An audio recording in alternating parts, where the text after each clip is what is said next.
Nous allons parler aujourd'hui de poésie. Ce n'est pas le roman dont Diallo Djibril est spécialiste, ce n'est pas le roman dont Marouba Fall est spécialiste, ce n'est pas non plus le roman dont Madame Doye est spécialiste, ce n'est pas le théâtre, ce n'est pas l'essai dont je suis spécialiste. C'est une parole oblique, elle ne va pas droit à l'essentiel, elle est codée. Le poète dira rarement tu es belle, il dira les perles sont étoiles sur la nuit de ta peau. Il dira rarement tu as une belle chevelure, il dira à l'ombre de ta chevelure s'éclaire mon angoisse au soleil prochain de tes yeux. Il dira rarement tu as de belles boucles d'oreilles en or, il préférera dire et les abeilles d'or sur tes joues d'ombre bourdonnent comme des étoiles. Et dans la même veine, il ne dira pas je sens l'odeur des roses, il dira je vois l'odeur des roses. Quand le contenu de voix entre en contact avec le contenu de l'odeur, nous avons de la poésie, donc nous sommes dans ça. Comme l'a dit M. Sy, nous parlons rapidement de Senghor en insistant sur son modèle poétique et sur les traditions africaines. Il revendique en permanence un texte africain qui fait corps avec le milieu de sa naissance et de son développement. Il s'identifie à ce milieu dans sa démarche de création. C'est pourquoi il dit « J'ai choisi le verset des fleurs, des forêts, l'assonance des plaines et des rivières. » Sa poésie est asservie à une idée directrice au point de donner le sentiment d'une obsession, de rétablissement de la dignité de l'homme noir. Et il souscrit à cette exigence qui rappelle constamment « Je manifesterai l'Afrique, je ressuscite mes vertus terriennes, je chante l'oriflamme de l'Afrique aux forces essentielles. » Il met donc en scène cette poésie et nous allons rapidement nous interroger sur les éléments qui entrent en jeu dans la détermination de cette parole poétique. Nous allons rapidement nous interroger sur les éléments qui sont mis en évidence dans le processus de cette parole poétique et nous allons nous interroger sur les constantes et les variables. Le programme est énorme, mais rassurez-vous, je ne vais pas vous fatiguer, je vais juste développer quelques éléments. Nous avons une parole sacralisée. Chez lui, la parole signifie savoir, avoir et pouvoir. C'est presque une parole qui, dans le sens de Margot, revendique ce qu'on appelle un rêve de déité.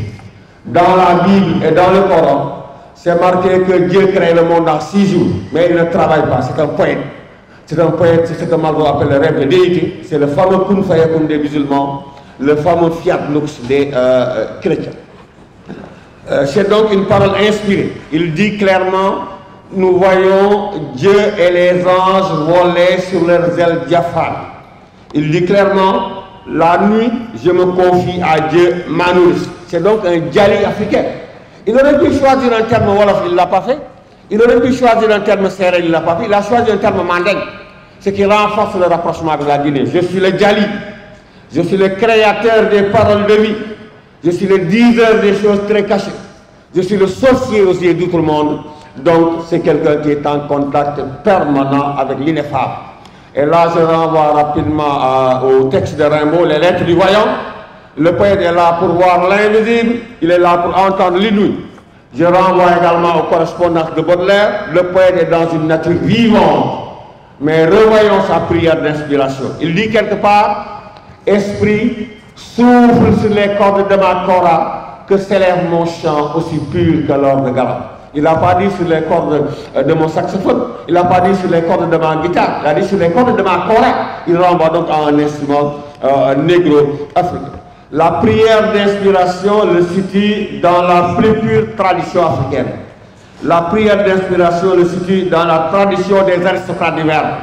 J'en parlais hier avec le professeur Laman Baye. Nous, on a l'habitude de dire que le verbe ne meurt jamais. Et c'est ce que Senghor emploie du libéral. Donc, il définit les paroles, les composantes de la parole négro-africaine. C'est une parole en relation avec l'oralité, les paroles plaisantes au cœur et à l'oreille. C'est une parole en relation avec la musicalité.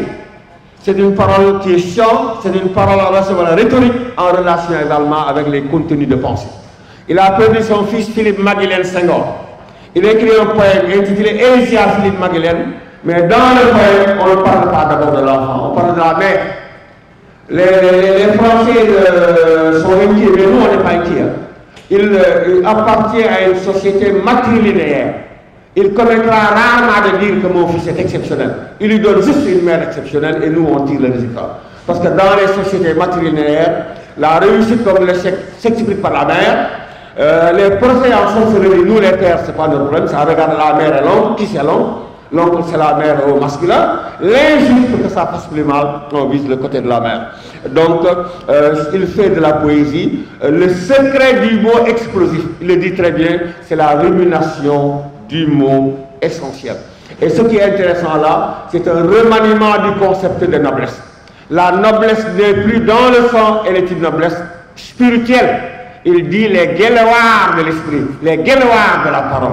Le poète, puisque le verbe ne meurt jamais, a le droit de s'installer à ce statut qui est remarquable. Et dans le même mouvement, il affirme que l'Afrique est porteuse de renouveau. Et là, j'ai fait une petite digression là. Dans le Gargantua de François Rabelais, le narrateur reprend un proverbe cité par Erasme de Rotterdam et dont la substance appartient à Pline l'Ancien ou à Aristote. Semper, Africa, aliquid, novi, apportat. L'Afrique apporte toujours quelque chose de nouveau. Senghor reprend ce paradoxe-là, ce proverbe-là, pour valoriser le potentiel de renouvellement de l'Afrique. Après la valorisation de l'exil par Damas, après le retour au pays natal symbolique annoncé par Césaire, lui, il annonce le retour aux sources. Sa parole vient de loin, elle va trop loin. Elle affirme la dignité de l'homme, elle affirme la revalorisation des Noirs.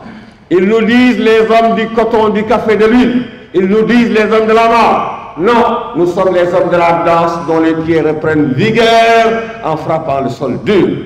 Donc, il est l'héritier et le continuateur des chantes royaux dont la parole est fixée par Djibril Tamsir-Niane dans Sundiata ou l'épopée Mandé. C'est une parole qui a un retentissement extraordinaire. Il le dit très bien. Seigneur, vous m'avez fait maître de langue. Vous m'avez accordé puissance de parole en votre justice inégale. Seigneur, pleuve, il pleuve, et vous avez ouvert de votre bras de foudre les cataractes du pardon. Donc c'est l'affirmation de l'Afrique mythique ou mythifiée. Telle est la source. Source politique, source éthique, source spirituelle à laquelle va s'abreuver le poète. Voyez juste le dernier verset de Femme Noire. Je chante ta beauté qui passe avant que le destin jaloux ne te réduise en cendres pour nourrir les racines de l'âme. On a interprété en se fondant sur la Bible. Tu es né poussière, tu retournes à la poussière. On a interprété en se fondant sur Horace, Carpe diem, Carpe Horum. On a interprété en se fondant sur Ronsard, mais c'est pas ça, c'est la mort africaine. C'est une destruction qui part de là elle-même en Oslavie. Le mort ne meurt pas totalement, il rejoint la vie, il est réintégré essentiellement dans le grand tout. Donc il intègre cette nature africaine qui a, pour aller vite, un symbolisme végétal, un symbolisme animal, et c'est un poète qui a beaucoup de réserves. Dans Liberté 1, il parle beaucoup, Liberté 2, 3, 4, il parle beaucoup, mais son œuvre poétique est de peu de volume, très peu de volume. Ce n'est pas l'homme de l'exubérance, l'homme de la démesure, c'est l'homme de la parole rare, dont la poésie a plusieurs dimensions. Sur le Gévésin, c'était juste sur 2 dimensions. Alpha, il faut m'arrêter. Hein. L'amour et la dimension spirituelle. Dans 2 minutes, c'est bon. C'est ça. La parole est une parole d'amour. Mon empire est celui de l'amour, parole d'amour. Amour de la femme, amour de la vie, amour des choses. Le Congo est un cours d'eau, mais il la considère comme une femme, la regarde droit dans les yeux et lui fait une déclaration d'amour. Corps d'huile imputrescible, la peau de nuit diamantine. Et là, il parle au Congo.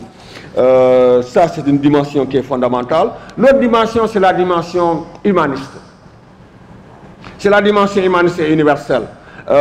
Il dit quelque part, je crois que tu devrais écrire un livre sur ça, il dit quelque part, je rêve le soir d'amouissement à la finale des nations. L'amouissement en grammaire, c'est la suite d'une consonne. À la finale des nations, il y a un S. Il dit, je rêve que les S tombent pour qu'il y ait une seule nation. Je rêve le soir d'amouissement à la finale des nations. C'est une très forte parole. C'est également un veilleur de nuit, mais de peur d'être taxé de bavardage intempestif, je termine sur cet élément. La femme passe. Le poète la regarde. Il retient les boucles d'oreilles. Il dit, et les abeilles d'or sur tes jours d'ombre bourdonnent comme des étoiles. Quand maintenant les résonances heurtées des tambours de la mémoire de mon ami Boris se feront encore entendre, nous serons heureux de voir que la parole poétique a étendu le temps de sa vibration jusqu'à nous. Nous serons heureux de voir que cette parole fait de la poésie une parole fondamentale, parce qu'elle vient des profondeurs, des fondements plus exactement. Nous serons heureux de dire avec le poète, de redire avec lui, après lui, grâce à lui, ces vers clairs et naïfs comme le regard d'un enfant, et les abeilles d'or sur tes joues d'ombre bourdonnent comme des étoiles. Merci.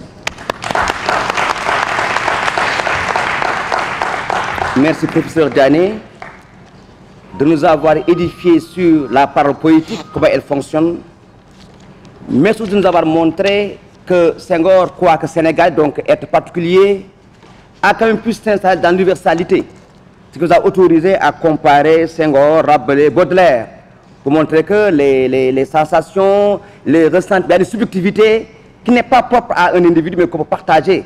Et de ce point de vue, le langage poétique, quoi qu'il implique ma propre individualité, peut aussi concerner l'autre qui n'est pas moi, mais sans qui moi je ne suis pas. Donc, aussi, point d'universalité, le rêve. Il est évident que quand un poète cesse de rêver, il n'est plus un poète. Donc, merci d'avoir rappelé qu'au cœur de l'œuvre de Senghor, il y a ce rêve qui alimente en fait sa création et qui fait quelque part la poésie nous aide à supporter les angoisses et que même dans l'angoisse, on ne peut pas ne pas désigner les signes avant-coureurs d'un monde de liberté, de justice et de solidarité. Je vais la parole. Mariama Ndoye. Mesdames et messieurs, bonjour. Nous sommes très honorés d'être devant ce public. Il est difficile de s'exprimer après le professeur Diané. Alioune Badara, tu n'as pas laissé la craie tomber des mains de tes maîtres. Tu t'en es saisi.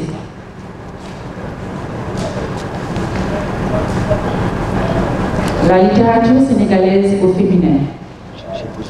Ou encore, lorsque les muses délaissèrent la lyre, la harpe, la cithare, que dis-je, la kora, le balafon, le tama, pour se saisir de la plume. Or donc, la femme, quand bien même noire, et d'autant plus nue de Senghor, cette gazelle aux attaches célestes, la nolivée au bras de boa et aux lèvres de serpent minute, la ramakam, la mystérieuse et si présente Djongama qu'évoquait l'autre soir Mabouba Fall, décidèrent un matin à leur tour de chanter, ou plutôt d'écrire, d'immortaliser leur homme en lui disant « Toi à la taille de rogner, toi le lutteur élancé, tu es mon choix. » Et s'adressant à l'adversaire moins choyé par Apollon, elle le supplie « Si tu devais d'aventure terrasser mon homme, par Dieu, dis-moi où, indique-moi l'endroit de sa chute pour que j'y étende 2 pales immaculées, imbibées de parfum. Wax ma foo koy daane ma tuur koloñ lal fi na ñaari njoor. La littérature sénégalaise au féminin. Pourquoi avoir choisi de vous entretenir de la littérature sénégalaise au féminin? Pour la raison que vous devinez tous. Mbaye Gisey Oum, il faut commencer à ses propres pieds pour labourer le sillon. Charité bien ordonnée commence par soi-même. La deuxième raison est que les femmes sénégalaises prennent la plume en nombre croissant et en qualité. 3 générations s'échelonnent, celles des pionnières qui ont placé haut la barre. Elles ont pour nom Aminata Sow Fall, Aminata Maïgaka, Mariama Ba, Ken Bougoul, Nafissatou Diallo, Mame Younous Dieng, et j'en passe. La grève des Mbatou de Aminata Sow Fall, une si longue lettre de Mariama Ba, sont étudiées dans les collèges sénégalais et ont franchi depuis longtemps les frontières du continent à cause de leur traduction en plusieurs langues. Les femmes de cette génération, qui sont encore de ce monde, sont âgées de 70 à 80 hivernages. Elles ont pour nom Fatma Siga, Adja Ndeye Boury Ndiaye et d'autres. La deuxième génération est la nôtre, avec entre autres les romancières Mam Seck Mbacké, avec les sel, le froid et le piment. Mam Seck était assistante sociale dans notre ambassade à Paris. Elle a écrit son expérience d'assistante sociale avec toutes les misères que vivent les immigrés. Et c'est un livre qui sera certainement réédité et qui mérite d'être lu. Ramatoul Seck Samb, la fille de Bargny, du Baobab au Sagavo, en hommage à son frère qui rêvait des États-Unis, qui a quitté le Baobab de Bargny pour aller mourir sur le Sagavo au Nouveau-Mexique, à Albuquerque.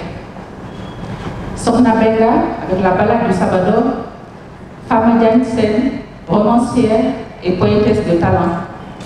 Nafissatou Dia Diouf, Mariama Nianthio Ndiaye, les nouvellistes Adama Sow Dieye et André-Marie Diagne Bonannée, auteuse de La Fileuse d'amour.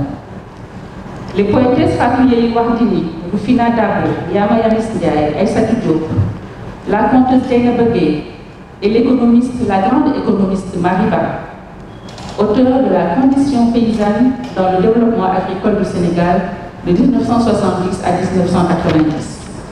La dernière génération compte de moins de 40 ans. Ndeye Fatou Kane, Rama Saleh Gueye, entre autres.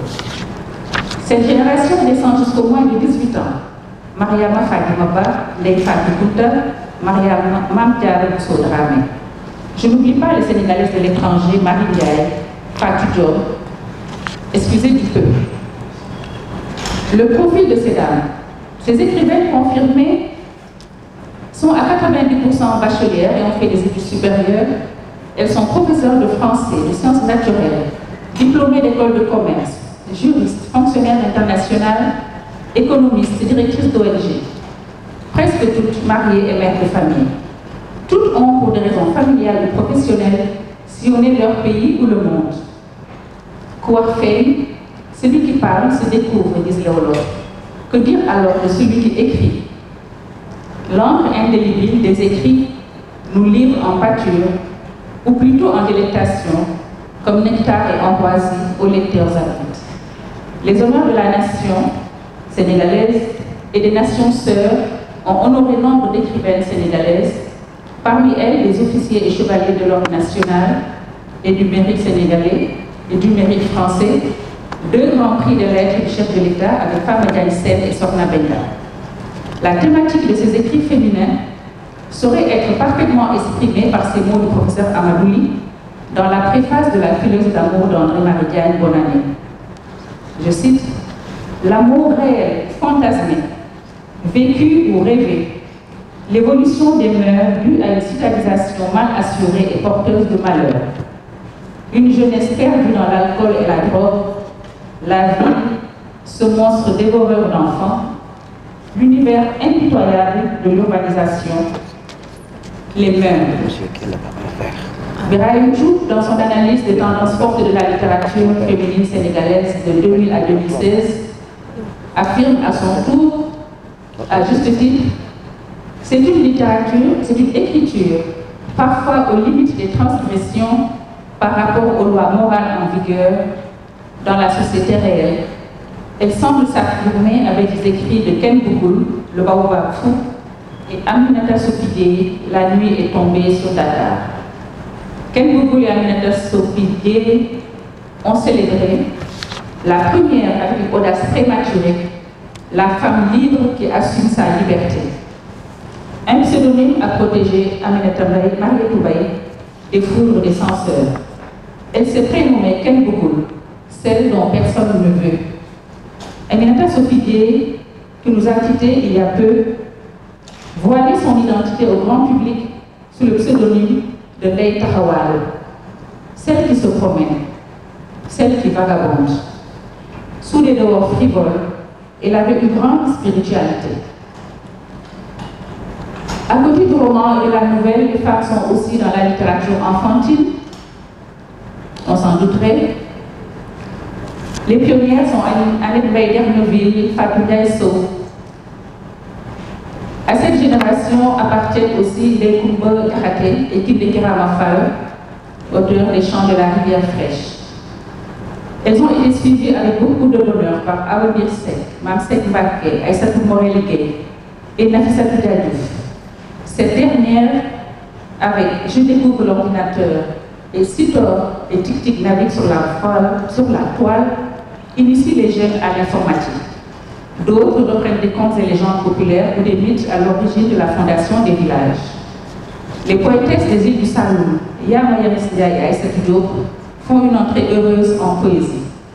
La poétesse Fatou Yeli Wardini a pour originalité de déclamer elle-même ses poèmes. Son premier recueil, Les Poubelles de l'espoir, est inspiré par des thèmes puisés dans le quotidien. En voici quelques vers. Ma maison au paradis est peinte en blanc pour rehausser la verdure ambiante qui m'entoure. Dans ce calme souverain, mes allées sont parsemées de roses florissantes. Les magnolias, oranges, jaunes, le cou décolleté dressent leur corps. Fresque angélique, beauté sublime, œuvre du suprême créateur. Fama Diagne Sène est l'auteur d'un roman intitulé La momie d'Almamia, qui a pour cadre la ville de Conakry. Elle évoque les quartiers de Matoto et Boulbiné. Son ouvrage est au cœur des rythmes et traditions. Voici le réalisme avec lequel elle décrit son héros. Depuis un quart de siècle, il était là pour faire fortune. Rien n'avait changé. De l'argent, il en avait gagné, mais d'économie, il n'en avait pas réalisé. Son gain était englouti par de multiples plaisirs interdits. Il goûta à la bière, fuma le chanvre et le fils, dégusta les liqueurs les plus concentrées et étreignit les femmes de tous âges. Ces gourmandises de la chair lui donnèrent un haut le cœur. Il se mit à vomir. Son examen de conscience se terminait toujours par une profonde mortification qui lui faisait détester cet autre lui-même qu'il jugeait amoral et placide. Fin de citation. Nafissatou Diadouf, dans ses ouvrages Sociovis 1 et 2, croque avec délice et sans fausse pudeur toutes les attitudes de l'homo-sénégalensis, frisant la stigmatisation, mais toujours avec humour et légèreté. Ce sont les termes de Babacar Ndiaye, ancien directeur de la Banque africaine de développement, préfacé de Nafissatou Diadouf.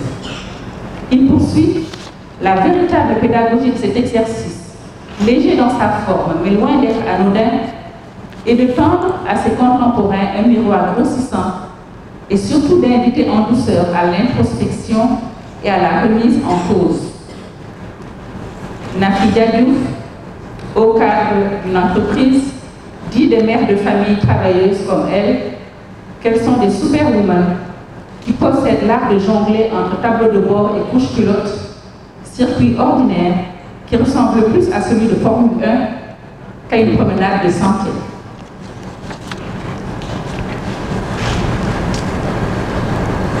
Sokhna Benga est spécialiste en droit maritime. Après avoir écrit des romans et des nouvelles, elle s'attelle à la poésie. Rufina Dabo est professeure des sciences de la vie et de la terre, elle aussi militante de la cause des femmes. Aïssatou Cissé, conseiller spécial du président Macky Sall, direction de la maison d'édition Falia pour l'enfance et du service des personnes vulnérables. La romancière elle-même est handicapée motrice et très présente partout où il est question de dignité humaine et d'égalité de chance. Marie-Ange Gueye appartient à la communauté catholique. Son ouvrage Signard et Gourmette du Sénégal apporte un éclairage significatif sur les signards des 4 communes de plein exercice que constituaient sous l'ère coloniale Dakar, Rufisque, Saint-Louis et Gorée. Elle les réhabilite en nous apprenant qu'en plus d'être belles et élégantes, en plus d'être les compagnes des colons, elles ont joué un rôle économique et politique déterminant. Elles ont aussi exercé les premiers métiers techniques féminins, permettant ainsi à l'Église catholique d'alphabétiser les masses paysannes et d'en convertir certaines, surtout dans la région du Sine, chez les Sérères. Le temps ne me permet pas de vous lire des extraits, peut-être que nous pourrons lire tout à l'heure des extraits de certains romans. J'espère juste avoir gagné le pari de vous inviter à lire la littérature féminine, sénégalaise et africaine. Ce thème que j'introduisais servait juste à vous mettre l'eau à la bouche. Je vous remercie de votre attention. Merci Mariama. Vous aurez remarqué qu'elle est très généreuse. Elle a voulu parler de ses consoeurs, même dans les mondes détails. Or, comme elle l'a dit, le projet est juste de mettre l'eau à la bouche. Mesdames, Messieurs, vous avez eu la latitude de réaliser que le choix, quoique difficile, a été plus ou moins objectif. Parce que Senghor, figure de la littérature sénégalaise africaine, on ne peut pas ne pas en parler. Une innovation est venue dans la littérature sénégalaise. Elle nous a parlé avec beaucoup de pertinence de la littérature sénégalaise au féminin. Ce monde qui a émergé, elle l'a justifié par rapport au fait que d'abord, on connaît mieux ceux de chez soi que ceux des autres. Et deuxièmement, ces femmes dont les questions sont importantes à la fois par rapport au nombre et à la qualité.